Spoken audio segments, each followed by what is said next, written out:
What's up, YouTube? It's Josh coming at you with something new for the channel. And yes, it will involve a game and a beer. Stay tuned. Skull, skull, skull, skull, skull, skull, skull, skull, skull.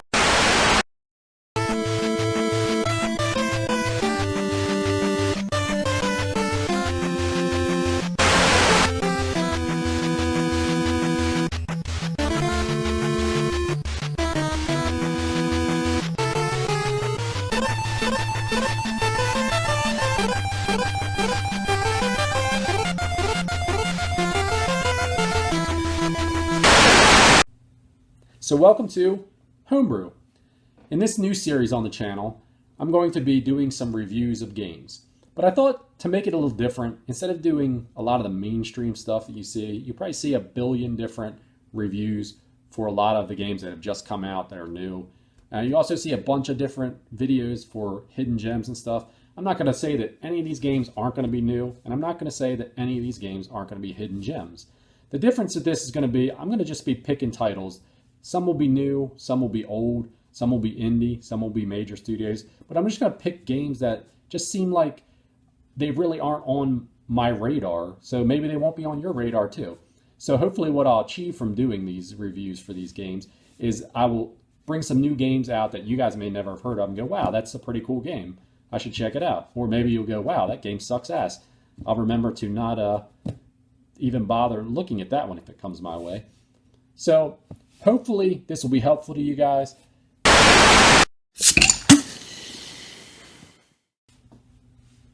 So what am I drinking today? Today I am drinking Victory No Brainer IPA. This is a 6.8% alcohol by volume IPA with made with Mandarina, Citra, Centennial, and Azacca hops. It's a perfect formula made for an easy choice, as fruity and citrusy hops lead the way in this IPA. Cheers to everyone out there.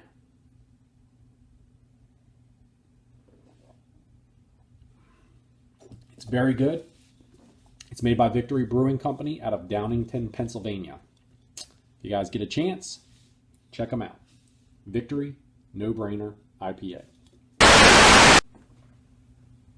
So the first game that I chose to highlight on this series is Mora EX. Mora EX is a 2D side-scrolling shoot-'em-up developed by Digital Reality and Grasshopper manufacturer. It was originally released in 2012 on 360, PS3, Vita, and iOS, and it was re-released on the Switch in September of 2017. Mora EX tries to set itself apart from other shoot-'em-ups in the story mode. It has a complex, mature storyline involving genocide, ethnic cleansing, and rebellion. The gameplay includes many 2D shooter staples like power-ups, bombs, and gargantuan bosses with multiple forms. You can level up your core weapon up to 9 times, adding power and spread depending on the character. If hit, however, these power-ups pop out and you have a limited time to gather them up before they float off the screen. Instead of lives or health bar, you have time on the clock. Shooting down enemies earns you more time, while taking fire slices time away from you. As long as the clock is still ticking, you're still playing. This time mechanic makes Mora EX its own game and adds another layer to think about on top of all the bullet dodging. As the clock loses its last few seconds and you desperately try to shoot down something, anything, the game achieves a new level of tension. One interesting ability in story mode is the speed up capsule. It gives you the ability to slow down the on-screen action to a crawl to assist you in dodging damage. Since it's a limited use item, it's best saved for those bullet hell moments when the screen is flooded with enemies and bullets. Mora EX shines in its presentation. Visually, it is quite a beautiful game.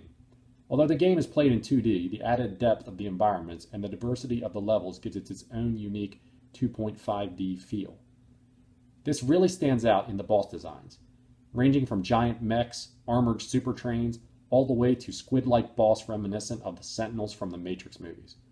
One pretty cool level has a short stealth section where you must hide in a pile of trash being jettisoned through the garbage chute in order to sneak by the enemy's defenses.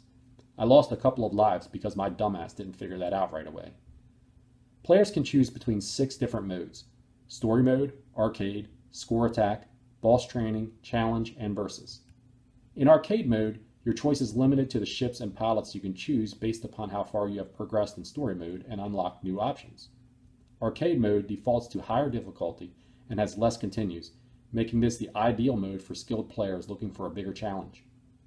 Score attack and boss training modes are both quick one-life modes. I did not try the final two modes. There is also a co-op option that allows a second player to operate a small drone that can put a limited shield and fire a slow and weak weapon, making the second player best used in support of the first player by using the shield while the main player destroys the enemies. Probably the biggest thing I disliked about the game was the long cutscenes of text and dialogue that tells the story. The gameplay is fast-paced and intense like you would expect a shoot 'em up to be, but the transitions between levels and boss battles are slower than they should be because the developers were trying to add a cinematic feel to it. The story mode can be completed in a short couple of hours. Skilled players can complete it much faster. So what good is a game without a way to rank the game that you're reviewing? I could have went the easy way and did thumbs up, thumbs down, or 1 star, 2 star, 3 star, but I'm going to break it down in a language that's easy for me to understand. 1 beer means that you're going to get tired of this in the time it takes you to enjoy one frosty cold beverage of your choice. 2 beers means it's not great, but it's good enough to enjoy for a couple of hours or maybe for short periods of time here and there. A 6-pack means this is a good game and you're going to be investing some serious time into it. 12-pack if it's a multiplayer couch co-op. You have to share. And then finally, a keg. A keg means break that tap out because you're going to be in this for a long time. This is a top tier game that has tons of content, it's tons of fun, and has a high replay value. So I hope you guys enjoyed our look at Mora EX. So what do I rank this game? I would give this game a 2 beer. The reason I would give it a 2 beer instead of a 1 beer, it kind of would almost depend on the type of game that you like. If you really like side-scrolling shoot-'em-ups, this is definitely a 2 beer. It's something that you could pop in, you could put it on arcade mode, you can rip it up, you don't have to worry about the storyline getting in your way. Because that's one of the biggest problems with the game that I had, because when you're playing it in story mode, the cutscenes are really long, it's a lot of text, and it takes a while for it. I mean, you could read it, or you can listen to them, but it takes forever for them to say what they have to say with the story mode. With the arcade mode, at least you can pop it in, you can get your shoot 'em up fix, and you can pop it out and move on.